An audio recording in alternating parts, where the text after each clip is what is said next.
everyone in the company, no matter how high up you are, maybe it's harder to replace when you're a bit more senior, but everyone is replaceable. Wow. And so when you feel like that, you are actually not helping yourself, because when you don't rest, you're not going to be able to perform at the highest level you can when you come back.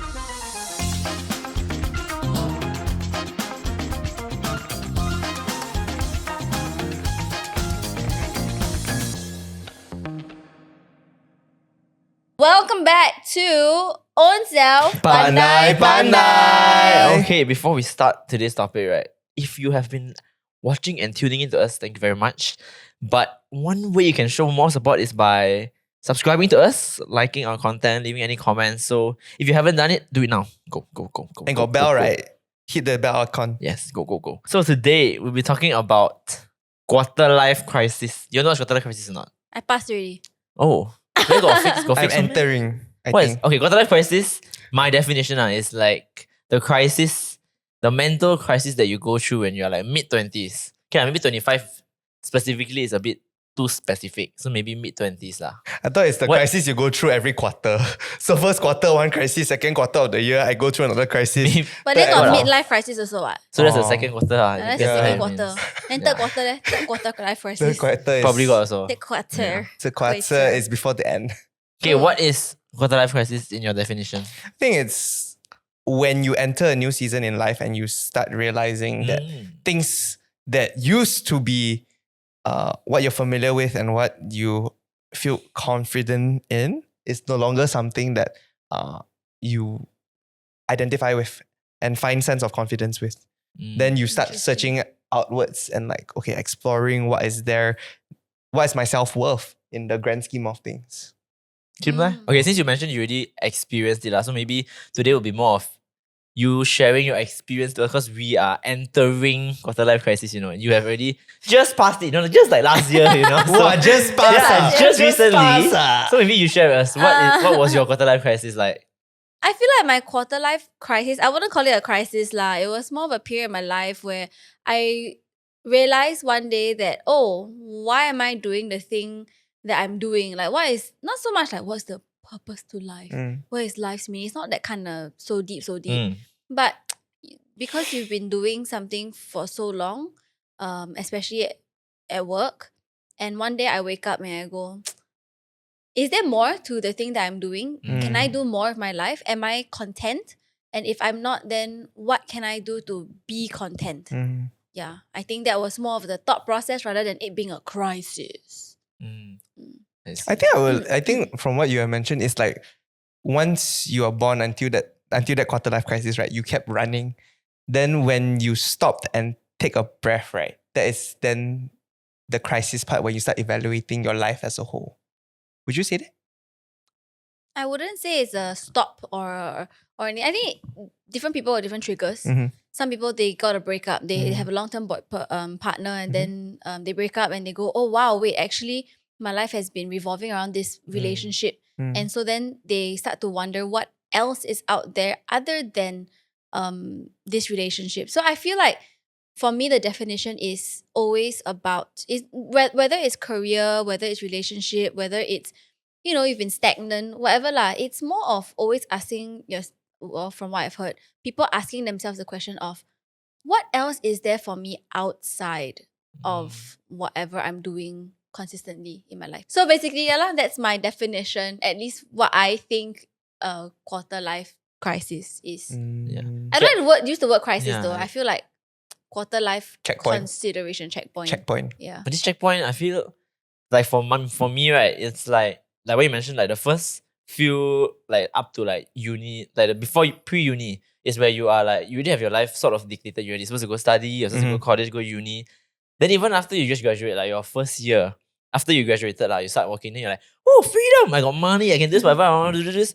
But then after that, like when you're 25, like me where I am now, I already start working for about 2 years-ish. Then now I'm starting to be like, oh, actually it's like, am I where I'm supposed to be at? That's where I like start to think about feeling a bit lost in certain things.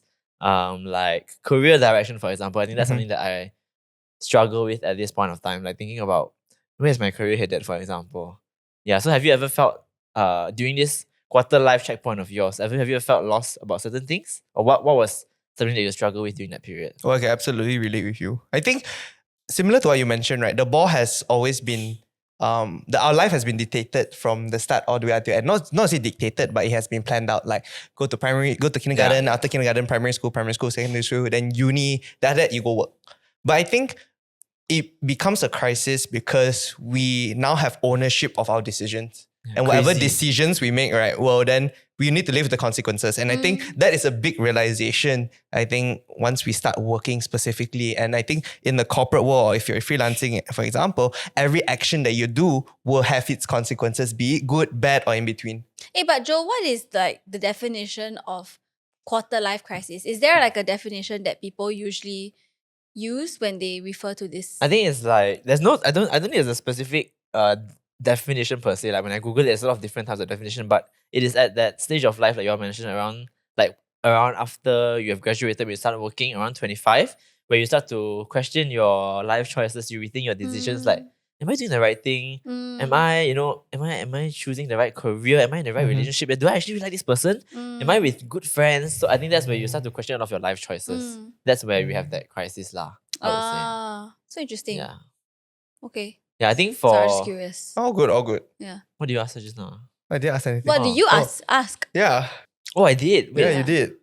What did I ask Have you ever? No, what was something that you felt lost about? What is something I felt lost about? Like mine was like career direction at that point. And or something you struggle with during your midlife, your quarter life crisis. Wow, Nothing. thanks. Oh, Thanks. back then. Midlife 50 years Way old. back then.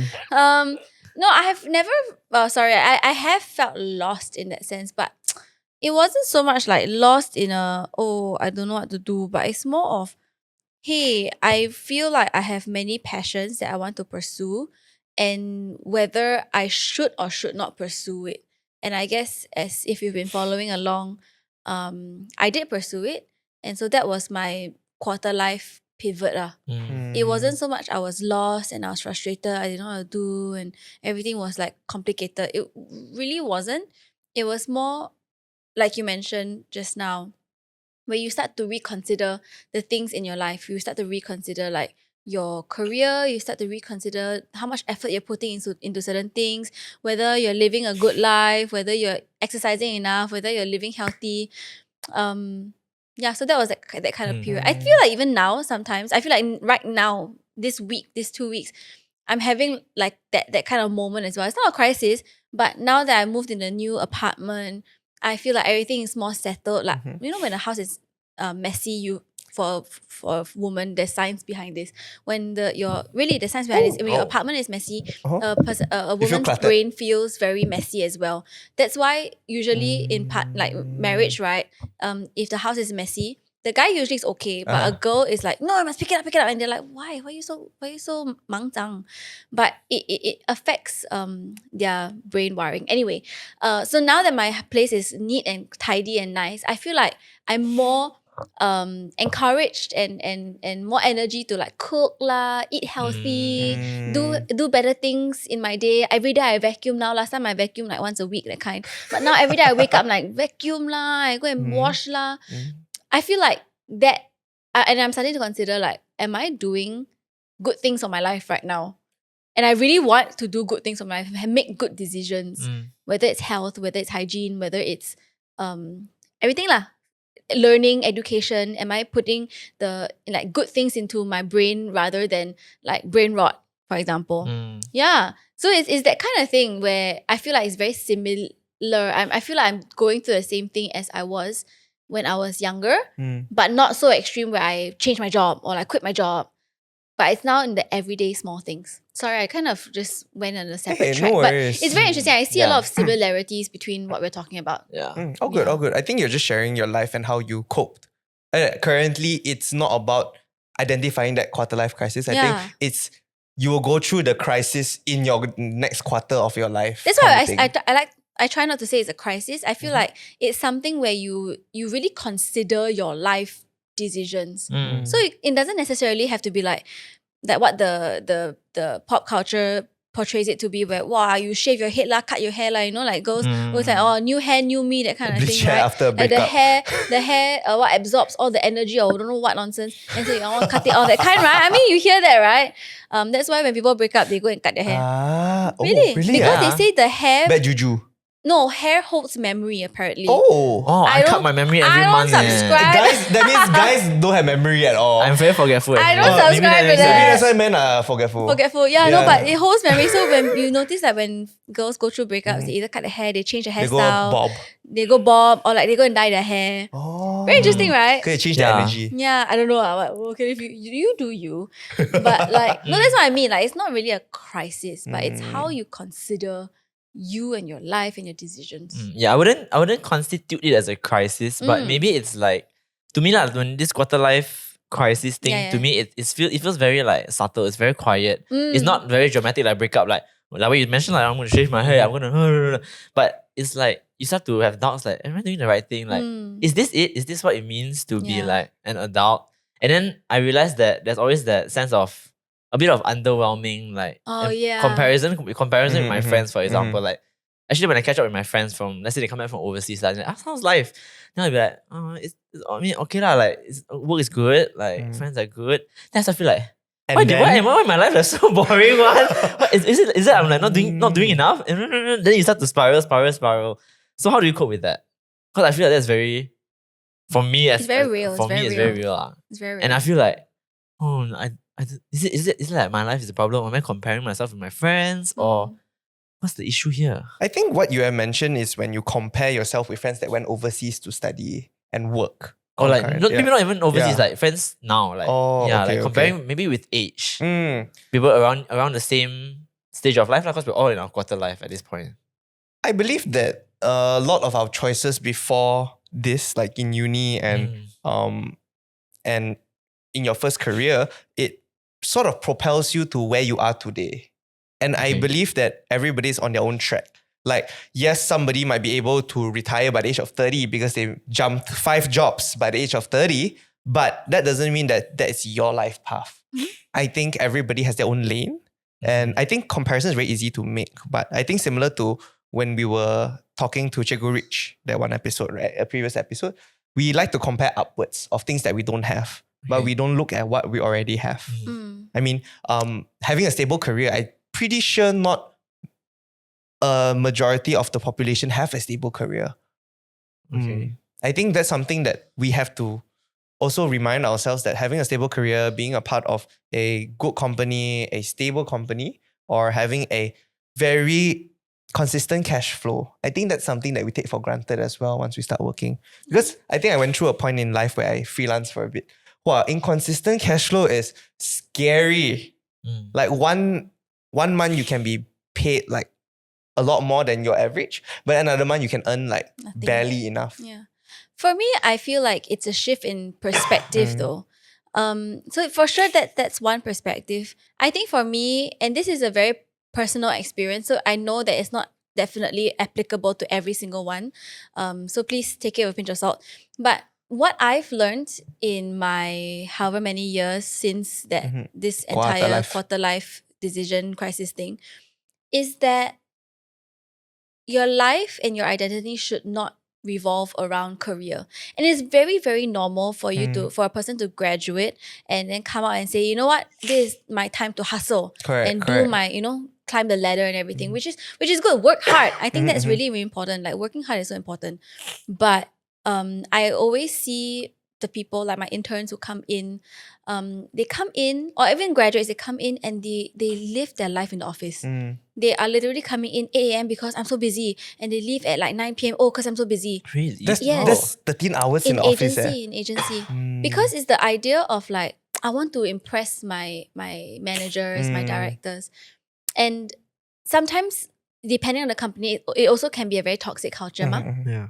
So anyway, they come in, and I sometimes when I ask them, so what are your hobbies outside of work? Oh, I just go home and watch TV, chill, Netflix, But I think that's where the underwhelmingness comes in when they go out and speak to their friends who maybe come home from overseas or maybe have a very different job culture and lifestyle. Their friends can share, oh, I went to pickleball, I went to do this, I went to meet friends. But then all they can share is, oh, this week I just watched this new series. It's very underwhelming. So I have learned for myself as well and from what I've observed from people that your work should not be your identity.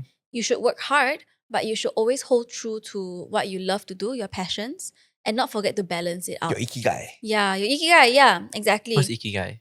What you love is I might be butchering this. What you love, what earns you money, what you love to do, and what's the last one? What serves other people, I think. What the good that you can So do. it's three different circles, and where it overlaps is your Ikigai. Yeah. Yeah. Where your passion, your helps other people, Yeah. as well as what earns you money overlaps. Yeah. 4 circles actually, let me see. Yeah.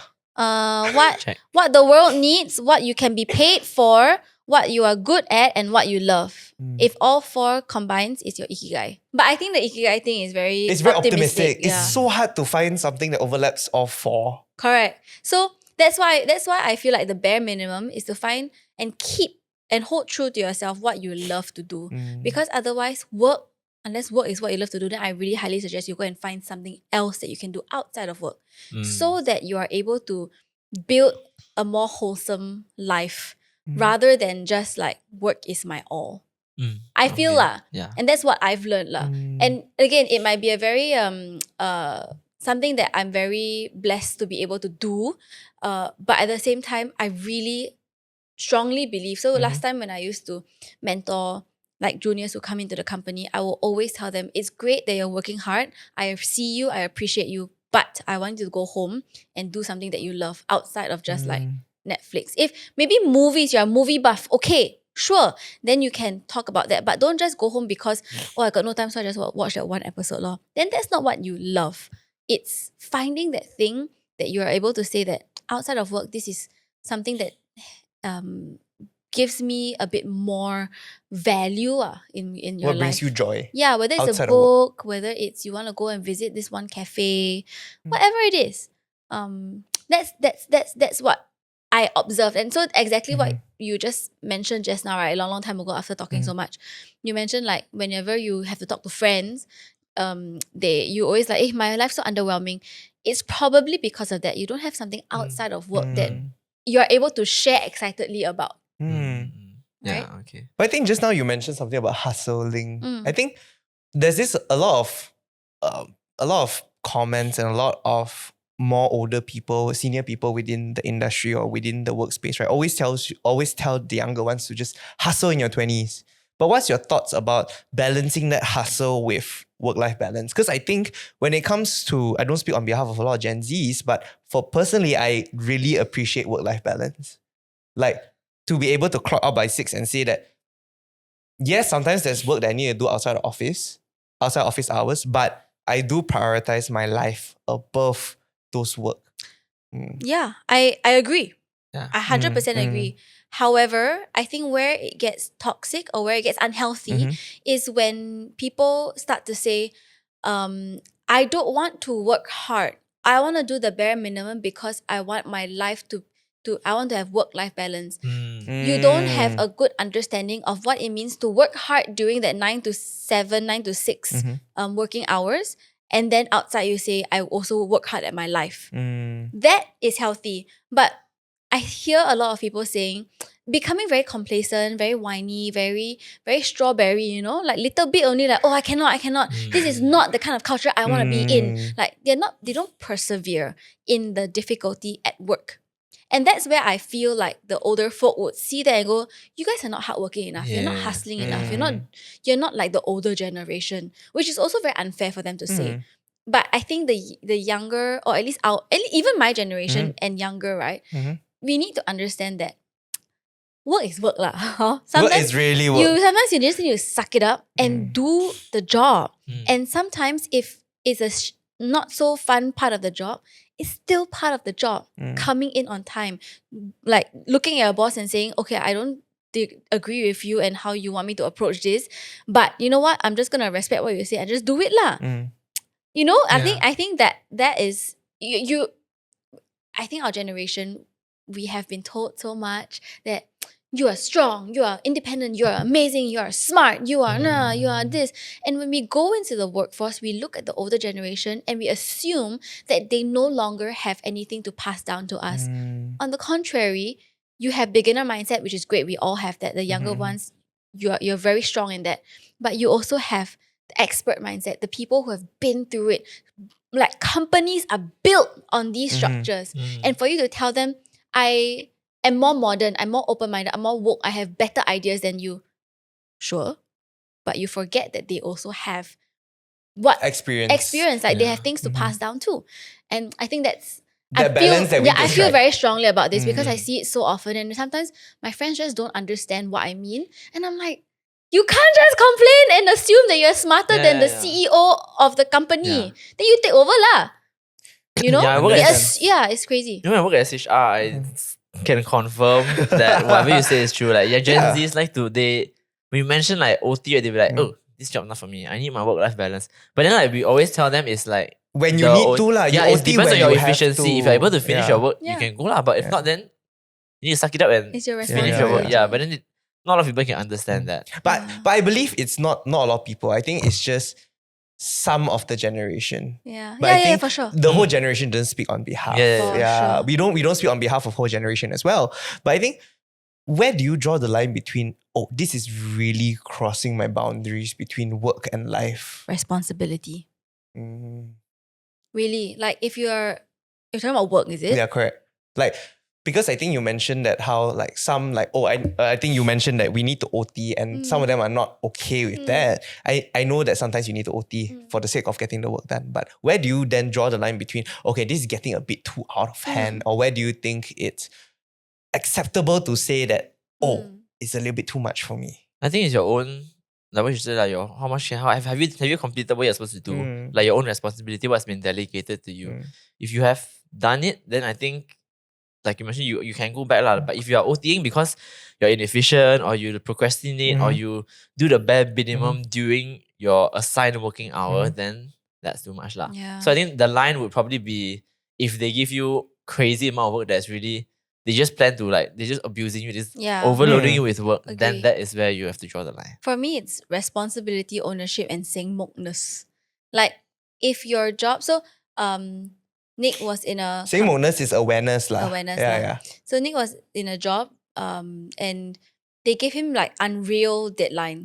Give all of them unreal deadlines, and it's very like they assume you snap a finger then can finish work kind. And when they obviously cannot meet deadlines, and they tell them already, like say you gave me a thing, and I told you like, hey, I gave you a assignment and deadline is tomorrow. yeah, and I say I really don't think I can do it. They will say no, just try, just do it.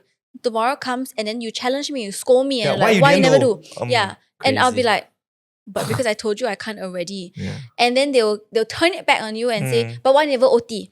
That kind. They Then- start gaslighting yeah, you. so not then, working hard exactly. enough. And so I think that is the line. But obviously, as the employee as well, if you are the kind of person who comes in a bit later, you're a bit chill with your timings, and you also then the kind like, I don't know lah, I want to beat the jam, I go home at 4. Then very hard to justify Yeah, to correct, your correct. employer, you would look like someone who is lazy. Yeah. But maybe you're not. And so I feel like it's responsibility, it's ownership over the job. And knowing your priorities, like if you plan well and you know that you're doing your best, and every day you're getting unreal deadlines, then that's the line. The line that's is too much. knowing when to say no. Yeah. But of course, if you know you're at fault today, you come in a bit later, you overslept, and you really must submit this thing because you've already been told this multiple times must do it by today, you OT lah. I mean, it's your fault or you come in late, what? You already knew this deadline, what? You already agreed to it, and just do, Yeah. You cannot say, how can they ask me to OT? Cannot be. No. Then so I feel like that's the line. It sounds so like so obvious. But I really do think that sometimes when we get frustrated at work, when we don't like our bosses, when there's already tension and friction, maybe our emotions get the better of us. And the level of excellence and standard drops. Then there's quiet quitting. Yeah, that's quiet quitting. Yeah. They do the bare minimum just to scathe by. Yeah, and I feel like sometimes people mistake this for quarter life crisis. Yeah. They think like, oh, my job's so hard. I don't know what I'm doing in my life. Then it starts to trigger that. Maybe it triggers it. Actually, maybe it triggers it. But there are people also who mistake It as their the problem. own character flaw Yeah. as a quarter life crisis. Mm. But then your issue will continue to go on even after this period of quarter life crisis. Your quarter goes life on. just slowly extends. Because you don't realize that your character is the one that's causing your difficult decisions and choices lah. Yeah. It's time for Pandai or Pandai Pandai. I move my mouth, but my sound never come out. Pandai pandai. On today's episode, we will be doing Finish the Song. Ooh. So I'll be saying 2 lines, and then whoever knows the lyrics will raise your hand and finish the song. The first one, I can't relate to desperation. My giver are on vacation. And, It's a Taylor Swift song. what? You know this song? Wait. But I got this one boy, then I won't stop talking. Oh, it's not Taylor Swift. One more line. Wait, only one more line. My pumpkin pie. I don't know lah. Okay, My you know what? honey bear. Come get this honey. pollen. Pollen? I don't know lah. I got it, guys. I got half the sentence Yeah, right. I think he give him lah. Joe, Wow. Joe, Sabrina go Carpenter, on. right? Yeah. Yes, it was Sabrina Isn't Taylor Swift Carpenter. very crazy? Their lyrics they're very good songwriters. Okay, sure. I think the line needs to be drawn here. Is it the look in your eyes, or is it this dancing juice? Hey baby, I think I wanna marry you. Oh, so good! Wait, that's crazy. So close. Eh? 2 words off. Hey baby, I think I wanna marry you. Okay, I'll give you a clue, okay? It's hey, that is wrong. Oh, Ooh, baby. Wrong. What? yeah, Who cares, baby? I think I wanna. Who Oh, who cares, cares? baby? Joe is winning this. Yeah. You guys got He's the tied. singer, what? I know you all can sing also. This Okay, singer. okay. Next one, okay? This is not very hard. This is not very hard. No, Sure very hard. not. You sure not? Real. Okay? Real, huh? I would like a ring. I would like a ring. Kim confirm. I'm don't a know. like diamond ring on my ring finger. On my- little finger. On my wedding finger. I would like a big and shiny diamond that I can wave around. Talk about it. And when it is, when we I don't know. Guys, already. I As you think can see, I mumble, he sings. no need to try. I only That's know why it's on winning. TikTok. Oh, no, I'm on like a Instagram. ring. I'm like a ring. This one is medium level. Okay, we're Oh, moving to medium wow! Now we level. move to medium level territory, guys. Okay. Medium, yeah. Because if you like it, then you should have put a ring on it. If you like it, then you should have I know put a already, guys, ring come on. on it. Whoa!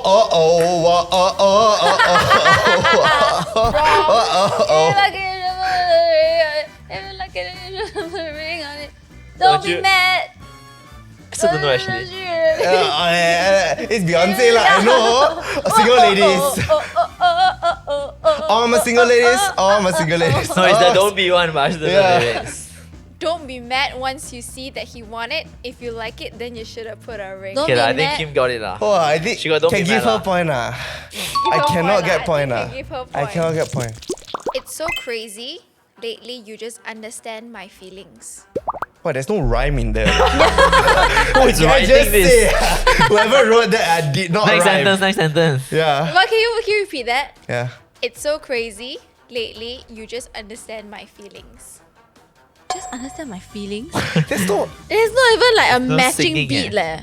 Can you say it on beat? With the next sentence as well. No. on beat. It's so crazy.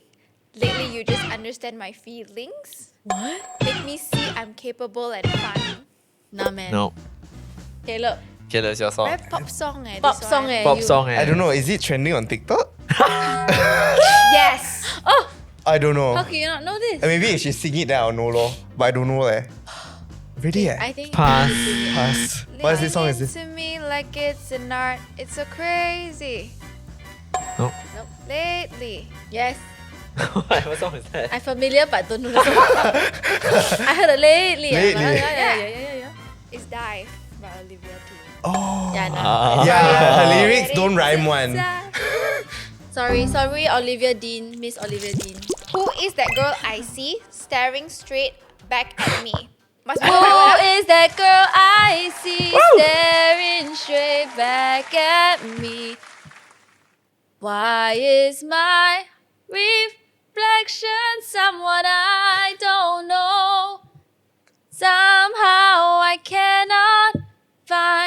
Hide who I am, though I've tried. When is my reflection Show who I am inside. Okay, point goes to Kim. Okay, I get half also lah, cause they had to help me. All those days watching Get up! Okay. from the Go. windows. Sing. All those years outside looking in. Na, na, na. Eh. No. All the time, No. never truly seeing All- things the way. all This at the other once. part. That is the other part. Ah! I don't know Rapunzel's part. I know Flynn's part because Flynn hot. What was the being? All those days Days watching from the windows. All those years outside looking in. All that time, Never truly seeing things. The way they were. Eh, no, that's you. You're just moving with me now. If I cannot win, you're going down with me. What? We're wrong already. Wrong already. Just how blind I've been. I've got gadgets and gizmos aplenty. Oh my god, I love this song. I got who's it and what's it's galore. You want thingamabobs? I got plenty. But who cares? No big deal. I want more. Point goes to Caleb. I wanna be where the people are. I wanna see them dancing, walking around on those. What do you call it again? Feet. So now there's a tie between Joe and I. We are both the winners, and Caleb's the sole loser. So catch the next video to see what we're going to be doing to punish him. Yay! That is I'm okay. scared. We don't actually know. We'll let the producers decide. I think we can do that for next season, lah, huh? So let's delve deeper into this topic because it's like work and everything is very central to where quarter life is at. Yeah. Productivity. It's true. So there's always that. There's that like the hustle culture that you mentioned. Yeah. I feel like there's this aspect to it where you feel like if you rest, you feel a bit guilty. But then if you keep working, you also feel very tired. So then it's this non-stop cycle of like you feel, I don't know, I feel like resting is very kind of shunned upon. It's a bit like, oh, You guilt like yourself. career breaks are, I don't know, when I hear people say, oh, I'm going to just take a break to like rest. Then you're like, oh, there's this Asian stereotype where you should be non-stop working at this where your prime period to keep climbing, keep growing. Have you ever felt like guilty when you take a rest or take a career break, for example? I took a career break. How do you feel? What was there anything like different? You define your freelance period as a career freelance, break? It's sort of a career break because Really? I did not have expectations from external. As in, you didn't parties. expect to earn money or No, I didn't have expectations from a higher up to perform a certain way. So you still consider it as a it's career break? personal. It's a personal drive to do freelancing, but it was more to earn a sustenance before I found my next job. But to an Oh. extent, it was a break because I took time to actually understand what is work to me. What does work really mean to me? And I think something that I constantly, if you're my colleague and you're watching this, right, constantly say at work is work. And work is to earn money. Yeah. And doesn't mean that I'm going to give my bare minimum. I think I do what I can within that period of time that is set for me, within work hours. If there's additional work, I do work. But I think what's very tiring is when you have to constantly do it just to meet the expectations of the company. I think that's why I probed a little bit into where do you draw the line? Because work just keeps coming. So how do you then recharge? I think it comes back to your question as well. Yeah. How do you recharge from that period of, oh, I'm damn tired. It's been like a quarter, like 2 months in the quarter where I'm just like going on and on and on, the same thing over and over again and working OT. How do I then say, okay, I need to slow down, I need to take a break? Wow, we're like interviewing her. She's like the experience. Yeah, she went through a quarter life already. Experience She went through kind of quarter life already. Yeah. No, but that's why I want to say that whatever I'm sharing is really a personal thing. It really is not like the expert opinion that y'all should all listen to because it really isn't, and I acknowledge that as well. But I feel like it is two things for me, right? Career break. Sure, you want to take a career break, can. But my question to this person or to the person who wants to do a career break is, are you doing this because you are... I'm going to get flamed then. But are you exaggerating it? I hear it so often. Like people work 1 year and then suddenly they say, I need to take a break for 6 months sabbatical. And I'm like, What is the sabbatical what is this for? sabbatical for? You sabbatical to do what? But obviously, I cannot also say that, oh, you don't deserve a break. Because who am I to say that? I don't know what you've been through every day, what kind of bosses you have. But at the same time, I want to encourage people to persevere, because I think it's through perseverance where you have breakthroughs and you learn that, hey, actually my capacity can grow. I can stretch a little bit. And if it's like a rubber band, right? If you keep keeping it like that, right? One day when one big thing happens and you pull, it will snap. Versus if you constantly stretch and you stretch, your capacity grows. Yeah. And so the encouragement is to find that limit to this rubber band, so that once you hit that limit where you really cannot stretch already, then you want to take a break, take that break. Then that's where it's a healthy time to take a break. But if you stretch one time only, right, and then you're like, I need a break, this is too much, then you're not really using your rubber band to the full potential, if that makes sense. So that's my first comment, I guess, to a career break. Definitely, if you really do it healthily, take a break. I think the second thing also is your leaves, your annual leaves. Taking it is very important. I saw a research paper or some article, it's not recent, some time ago, so you can go and look it up, about how actually if a person takes one day to rest, it's actually not enough to rest. Really, are you resting? Sometimes you check the email in the morning, and then you know that you're going back to work the next day, so you check a little bit again, you prepare for the next day. It's like my MC is not my MC. It's your MC, also. not MC. Yeah. Okay, MC you better rest lah. If Oh, it's a but real MC, please rest It lah. is a real MC, Yeah. but I didn't rest. But yeah, work. But you know what I mean, right? Yeah, So yeah, that's yeah. why people always encourage you, or at least scientists, human behaviorists, whatever, they always encourage you to take a longer break, so that you are able to really let go of work and to turn on all your out of office responses, turn off all your Slack notifications, and go on a break, so that your brain has time to recuperate and decompress. Yeah. A lot of times, especially small business owners, I'm looking at our production house friends here, because work is work, right? Correct. Their career is their company. Correct. Big bosses, they very rarely have breaks on. And so that's the thing, right? You need to protect your leave a little bit, and be kind and respectful to your boss if they do message you to say that, hey, is this very urgent? Can I come back to you when I'm back from my leave? I think a lot of people are not brave enough to say that to your teammates. Yeah. But again, same work lah, be aware lah. If it's really urgent and it's your fault, you never hand over properly, then you answer lah, right? Yeah. But then you don't do the work. You just say, oh, I'm so sorry, you can find this thing in this drive here. Yeah. Then let them do it. Also, if you're out of office, please prepare your handover documents. Yeah. But I think one thing you mentioned is taking your holidays, right? I don't know when to take my ALs, What do my you annual mean? leaves. When? What do you mean? do you mean? Because, okay, to be fair, Now. I feel very guilty whenever I take my annual leaves. This is what I'm talking about. Yeah. Yeah, I feel very, very guilty when I take it. And I don't know. why? and That's I don't question, know. why? I don't know. Because I it feel 'cause like Where is your this guilt friends- coming there's from? a lot of responsibility during the work weeks. So I feel like for me to be off and my team to be taking upon my share of the work, right?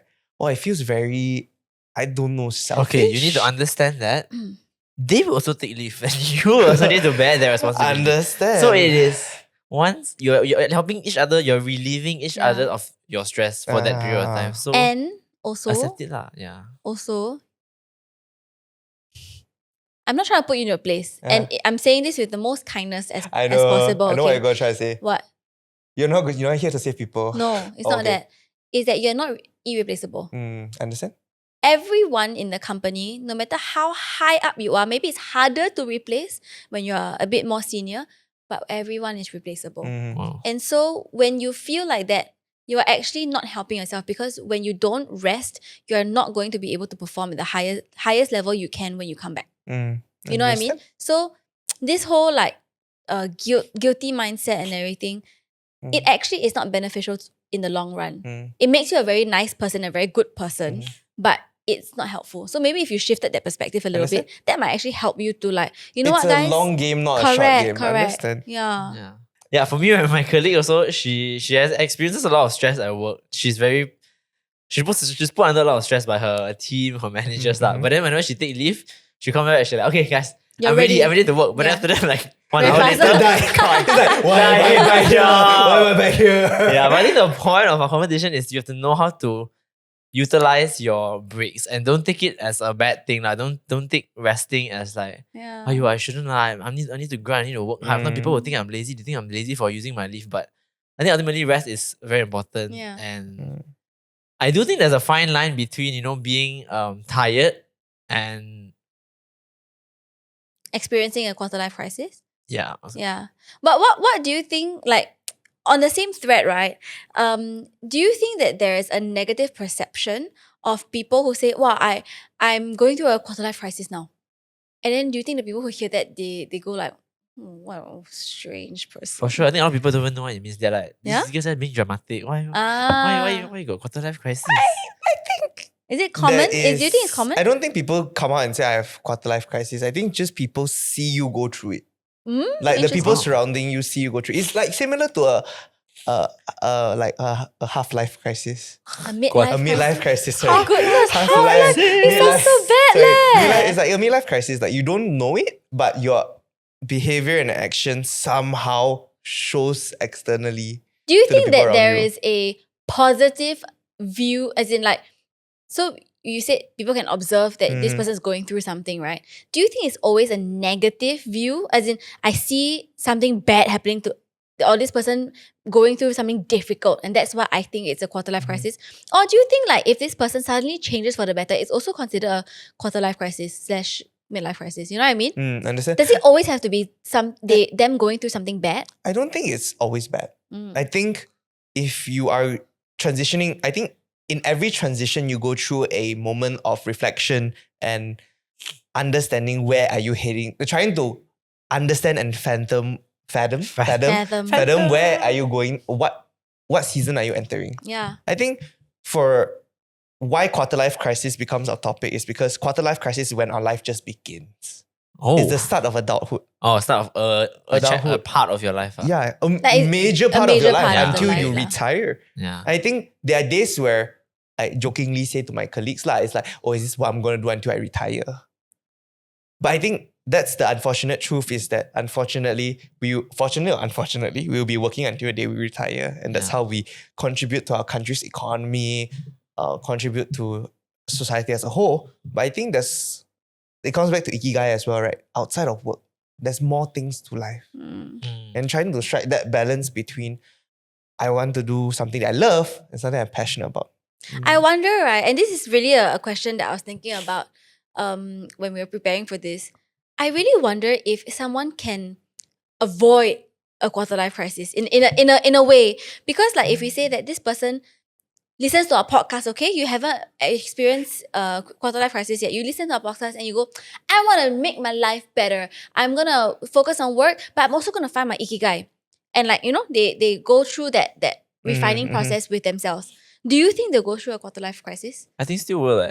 I feel like quarter life crisis is that retrospective thinking Reflection, that when you you keep start having. reflecting. Yeah. So even if you prepare yourself for it, right, it's not just work that is involved in quarter life crisis. I'm going to talk about friendships also. Sure. Like, I think friendships, when you enter like 25-year-old, when you enter that Lassity. when you enter that Slash. starting work period, right, it's so different how you deal with friendships. Like for me personally, I have had a lot of friends where I thought from maybe high school or like college, we're gonna be best friends for Besties. life. I'm gonna be his best man.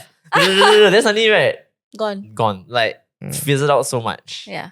Have you all had that? Any close friends that you thought would be your For sure. sister for Plenty. life? For Then sure, after that, ride no or more die. liao. I actually miss her quite a bit, Oh. but I think we're just Time to in very reignite that different. relationship.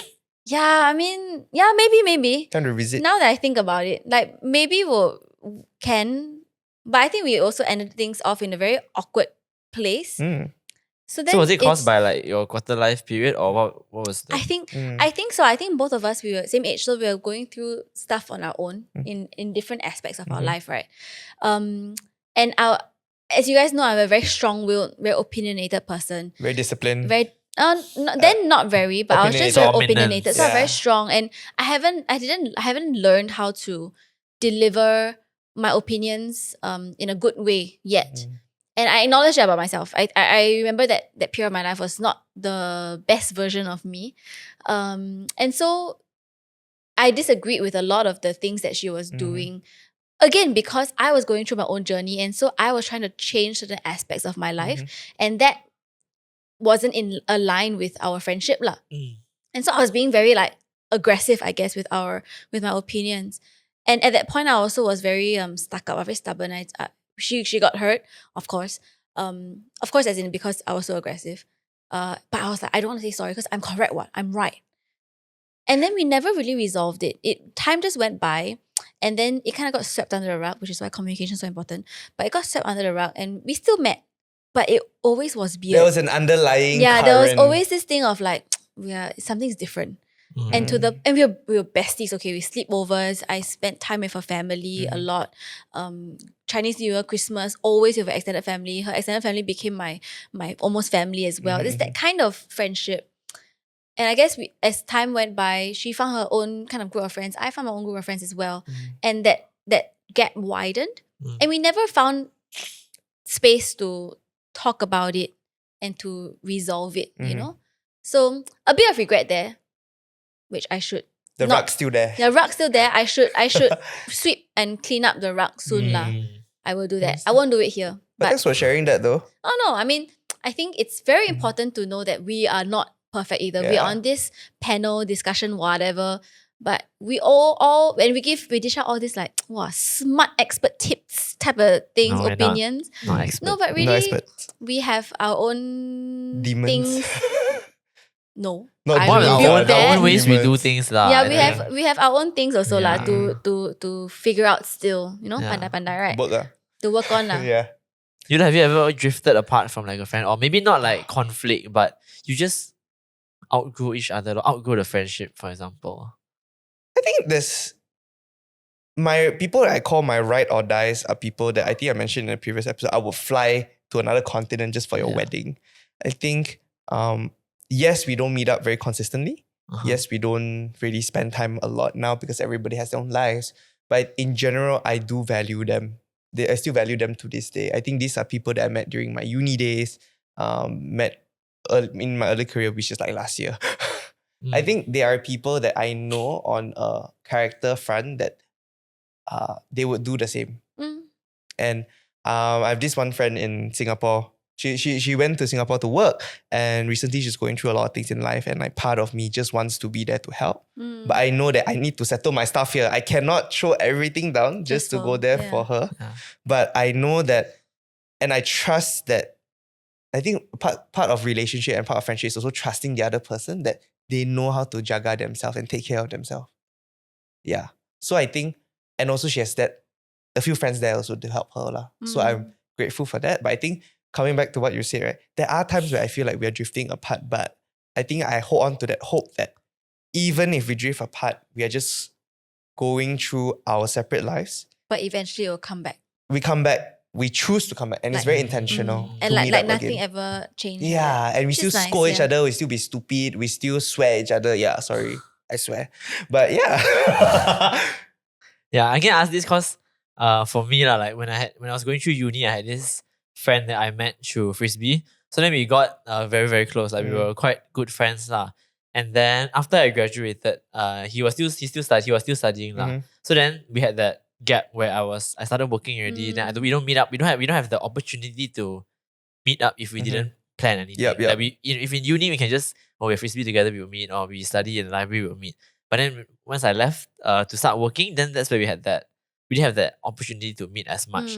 So then that's when we started to like didn't really talk as much. Then I realized that maybe expectations also, like my expectation of him as a friend, like, last time we so close, but now why you cannot put in the effort, like that. And then that's where we like start to have conflict. Then I realized why he don't talk to me. Maybe are we not good friends anymore? Then I was like, okay, maybe we outgrew the friendship. Maybe like I'm in a different stage of life. That's why we cannot be close. But then after that, I like confronting him about it at one point because I couldn't handle it anymore. I was like, wow. well, I'm very affected by it because he was someone that meant a lot to me, ma. So after being having that separation now, then I felt I was very affected. So then that's when I talked to him about it, and then I realized that maybe it's not really outgrowing the friendship. Maybe it's just we were neglecting it, or we didn't really want to intentionally set time to nurture the friendship, and then from that we started to try and be a bit more intentional to meet up, even though we don't have the opportunity lah. Yeah. Also, so it turned out It well became better. better. in a Yeah, in it a became way. better. I mean, it's better now. Now we do get to. I mean, we will try and hang out even if there isn't an It became for good. Okay. Okay, But- Mr. okay, Wicked. But I think this just goes to show from university, from being in your preteens, teens, young adulthood, and now moving into adulthood, right? Instead of being friends of circumstance, you now become friends of intentionality. Yeah. And this is coming from a person that I'm so sorry to all my friends out there. I'm sorry I don't take a lot of intention to meet up with you guys. I think life gets the best of me. But I think in general, being intentional can be very tough as well. Yeah. And it really takes a lot of mental capacity, specifically for me, to just meet up with them. So I think for both of you, right, how do you guys be intentional with your relationships? How? Yeah, how? Even in the smallest way, how do you make it, to an extent, consistent or make it easier for yourself? I think I touched on this in one of the previous episodes, but I always try and set time. Specifically, let's say I want to meet up. I don't have any opportunity to meet Caleb outside of podcast, for example. So then I will say like, okay, Caleb, let's go for lunch at least once a month.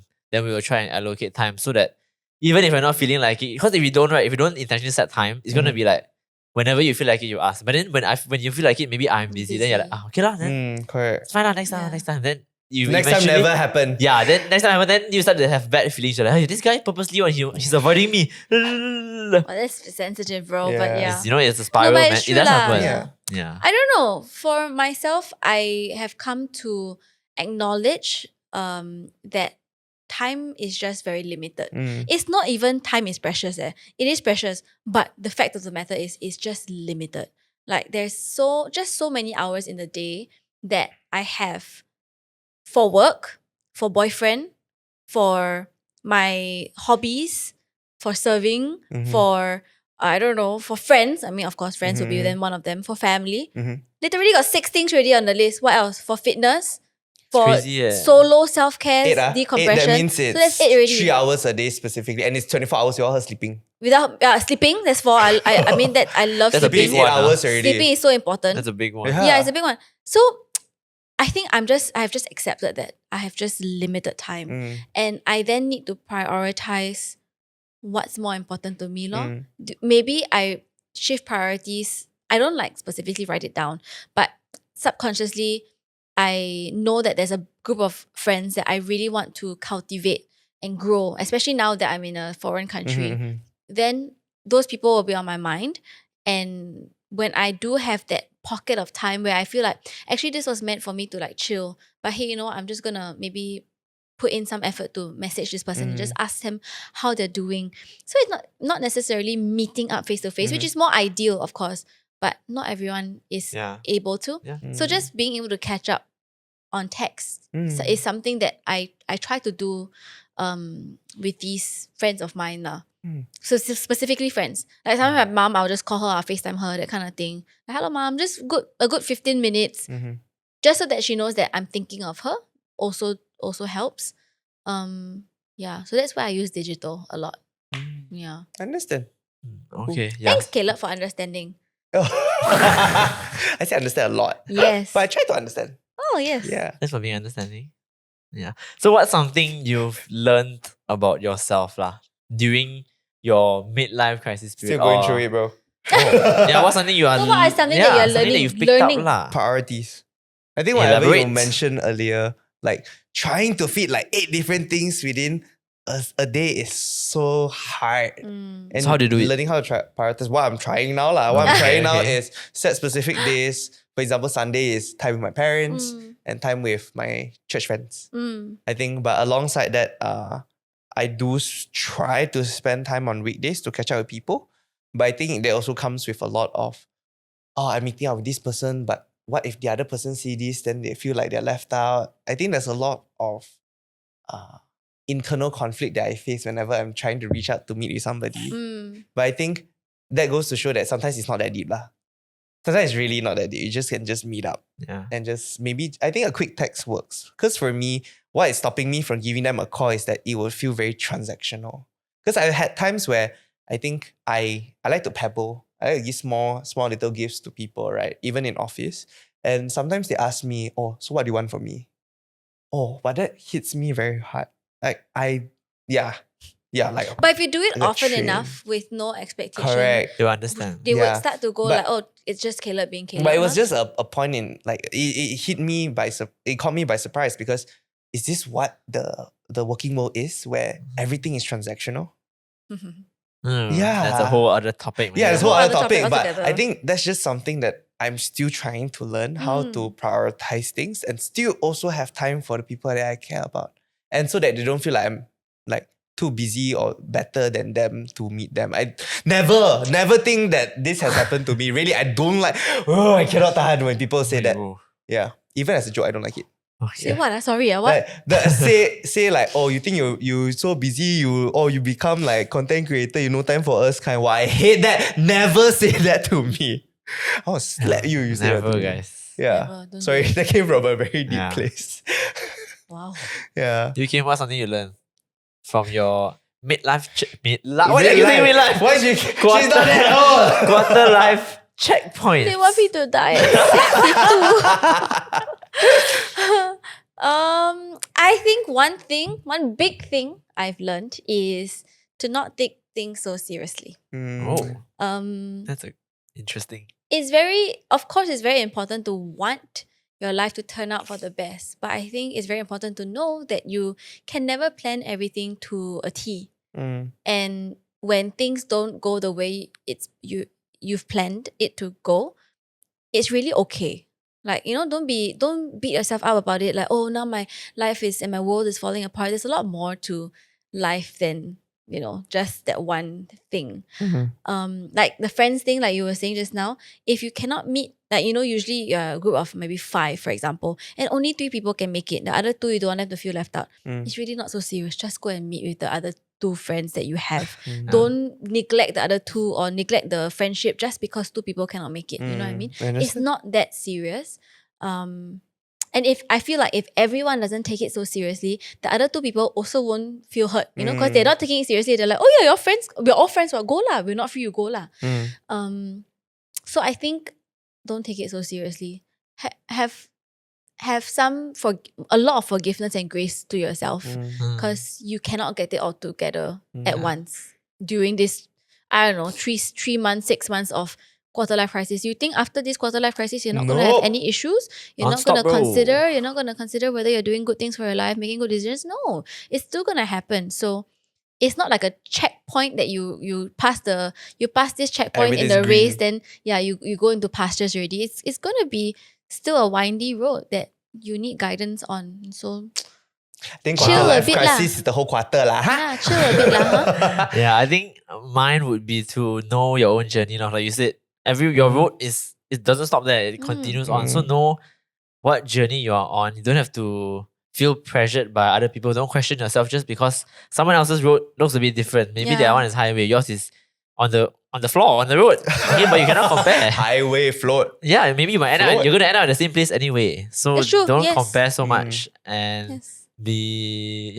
know what you are dealing with lah. Then life will be a lot easier. A Yeah. lot easier to deal with also. Yeah. Yeah. So I think with that, just want to end with a sweet little advice that I will be cooking now with. The thing I want to say, I should say in a point. I was like, say lo, gong sai so, say lo. Never mind, say lah, just summarize it. Did you just say same? Copy paste. Yeah. Copy paste. Okay, yeah. So I think to wrap up, quarter life crisis is not a specific only 1 year thing. And I think it's something that is your own journey to adventure on, to go on. So you just need to know how to recognize what you're going through and don't take it so seriously, know how to appreciate where you're at in your career, in your friendships, in your relationships with your partner, with your family. And yeah, I think with that we'll end the episode. So we will see you next week. Thanks for tuning in. Bye. Bye. Next week or next month? We don't next know. month, we don't See know. you. Or We next don't know. year. See you. Or We're taking next- our quarter Just life see crisis us. break. If you don't see us post, you just watch our previous episodes. You subscribe then you will know lah. Yeah. Don't ask so You ring much. notification bell. 不 you 要 know. 问这样多。 Yeah.